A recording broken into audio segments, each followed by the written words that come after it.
Hello everyone, today I'm going to be talking about what has been put online and put on our TV screens and released by the news media outlets like CNN, BBC and all those major news outlets, and they talk about the UFO program that was released by the Pentagon, and they actually allocated $22 million to a program that is called the Advanced Aviation Threat Identification. So, Advanced Aviation Threat Identification Program. This was around 2004 to 2012, but this article I'm reading right now says 2007 to 2012.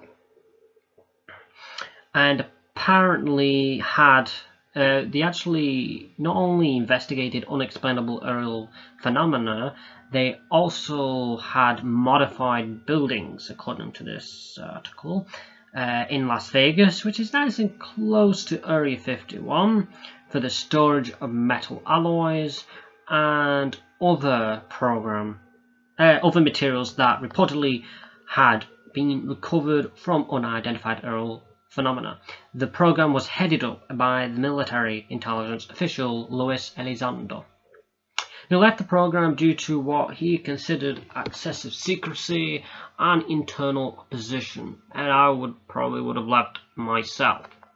But then again, it's hard to put yourself in their shoes. Their lives are practically in danger if they speak out about it. At least in the past, that's what the case was. And now I think there's a lot of internal struggle, and they are pretty much saying, look, I think it's time to come clean to the American public and to the whole world. Yes, we do. I think they need to say, yes, we do have ugly truths to this disclosure, and some things that we have done, oh, that's what they say, some of the things that they've done is something that they wouldn't be proud of. But some of the things that they have done, they should be proud of. I guess keeping this a secret can only be a good thing for a certain period of time. It was necessary during the Cold War.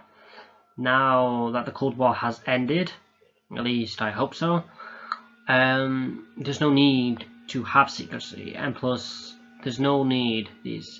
The fact that they're making people like me and others who have had experiences, contact and yada yada yada look crazy, it's just, in a sense, it's unforgivable. But we have to learn to forgive, so then they can come out with these truths and finally end the truth embargo. That's what Steve Bassett would call it, the truth embargo. They need to end it. That is what they should do, and I agree with Steve 100% here. And yes, I'm going to be showing you a interview with Luis Elizondo and some CNN reporter, and also the raw footage of what was caught during the UFO program. And the Pentagon released that footage to CNN and other media sources, which is shocking. Anyways, what Luis Elizondo has to say would leave you kind of speechless in a sense. And for those who are in the UFO community like myself, it's not exactly shocking, but it only confirms what we know. And it gives me a bit of relief that there is a change in the inside, and hopefully only good can come out of this now, where we can actually learn what is happening and get past it and learn the harsh truths, and inevitably we would advance as a civilization, and we could live prosperous lives. Anyways, without further ado, I'll let you watch the video and let me know what you think. Dude, there's a fucking drone, bro. There's a whole fleet of them. Look on the ASA. My gosh. They're all going against the wind. The wind's 120 knots to the west. The whole thing, dude.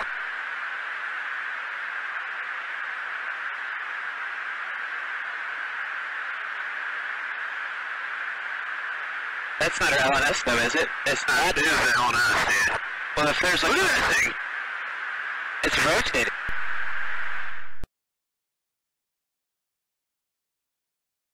The purpose of the program, Advanced Aerospace Threat Identification Program, was really designed to do just that. From a national security perspective, identify those things that we see, whether we see them electro-optically, we see them with radar, we see them as eyewitness reports, through a myriad of different ways and avenues that we receive the information, and try to ascertain and determine if that information is a potential threat to national security, in a nutshell.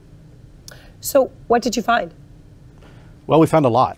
I think it's probably been a little bit mischaracterized in some of the social media you see and what people put out, because a lot of times when we don't have a lot of information, we tend to fill in those gaps with what we think is logical.